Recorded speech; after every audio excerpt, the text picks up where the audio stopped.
Dear listeners, this is a message from Maria's Universe about our reality and the power that looks after us and loves us. This message also tells us how not to be afraid of the dark and look for the light in our lives. Please note that this is a part of a channeling session and doesn't represent a personal opinion. Now relax and enjoy the listening. Reality is a projection of certain experiences that we're having on Earth. It feels like somebody has written a book, a historical book where somebody has created those images and situations and happenings in their own mind. And that somebody put some magic into those papers of the book, opened them to the light and made them happen. We call this somebody a god because we need a name for it. People need names. They operate easier with names, but we can also call it ourselves, our own minds, our own power that exists within us. We are all part of one power. We are made of one essence, one constituency that is spread out into millions, millions and millions of variations that live on planet Earth and other planets existing now. We all came from one place, and we will all go to one place after the play of Earth is over. It is a very clever creation. A creation where everything is possible. But a creation where everybody can forget that everything is possible. And that's part of the game too. Unlock and discover the vastness of our potential, of our minds, our creative powers. How not to assign God powers to one being, although it could be one being, but to recognize it in each one of us and in each one of us around as well. This is hard for people. To see God in everything is very hard, because we are used to praying for something outside of ourselves. We're used to idols, goals, some sort of a picture outside. That's easier. That puts the responsibility into the other person rather than ourselves. But this is a co-creative power, which is not just that being or beings, but that's ourselves and all the other participants that live on Earth at the same time. It's the animals and the plants and the under-earth kingdom. They're all participating in the creation.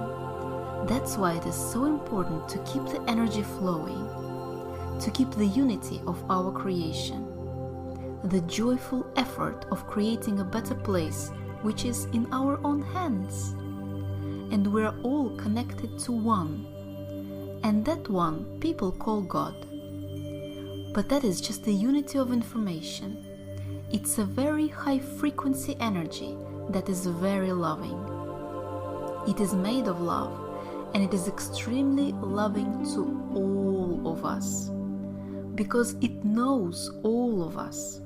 Yes, it has created all of us.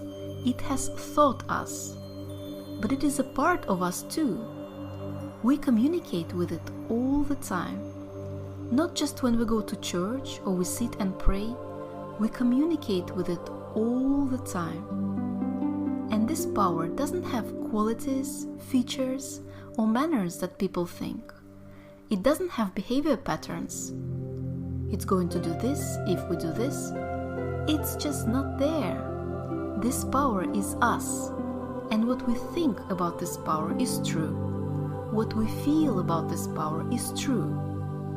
How do you feel about God? Or Source? Or Earth? Or Spirit? Or Universe? Or you? What do you feel about it? What does it give to you? How do you hear it in your soul? It is a very loving power. It is supporting us all the time. God is showing us a mirror of our higher self, who we really are, trying to show each person what they're capable of on a bigger scale. So they want us to grow, they want us to realize the potential and to do the best. And definitely they don't want us to hold on to pain or discomfort or anything that makes us feel down. this is a different power. This is a different energy. Maybe what people call evil, if I may say so. It is just a lower frequency energy that is trying to take our mind away from our power. As simple as that. Our power is very high and big, and we are always holding it. But we see it when we look at the image of our higher power. And when we are thinking small, we are deriving away our energy into those discouraging bits like anger, frustration, sadness, and so on. This is when we forget about the power and we get carried away. And this is the realm where all kinds of fantasies can come up, including punishment and dark forces. This is created in human minds. They have created a whole load of nonsense around it, where they live, and they begin to vibrate in it, unfortunately for humanity. They created it themselves. It's in our minds, but it became so believable, because life can become so believable. We introduced it in our culture, and folklore, and fairy tales, and we created those demons ourselves. And they even started to live with us because they feel welcome and invited. We invite them by thinking them. So in a way they come up, but they're not real. None of these demons are real. It is the projection of human consciousness. It becomes real when you believe it. That's the power of belief. That everybody needs to learn at a very young age. Belief is everything. Belief is the reigning power of the world. In belief, there is everything. You believe, you create. You don't believe, you don't create. Belief is that elixir that people are looking for. They're looking in the wrong places at the moment. They're looking in power, in money, in power over others.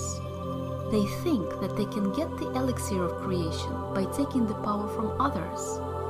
And although temporarily they may feel that they are becoming stronger, deep inside they are depleting, as they acquire something which is not their own. So it's a temporary feeling that makes you feel like a king, for a while, and then it makes you feel like you want more, because everything needs growing and expanding, so it brings frustration, and they're looking for more. That's how power games grow. Can this be stopped? No, not by us.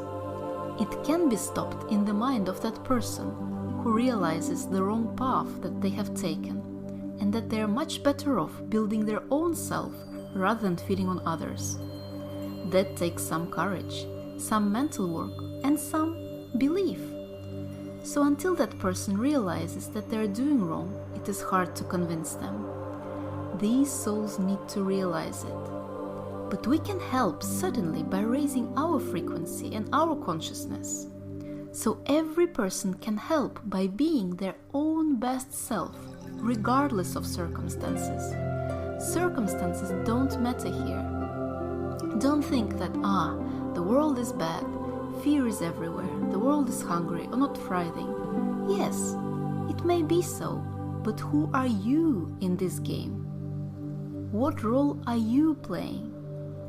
How can you live the best of your role here? This is the question you should ask yourself. Not what other people do. It's their own business. It's nothing to do with you. You are living your life. You are growing. You are paving your way. How do you pave it? What do you find best in this life?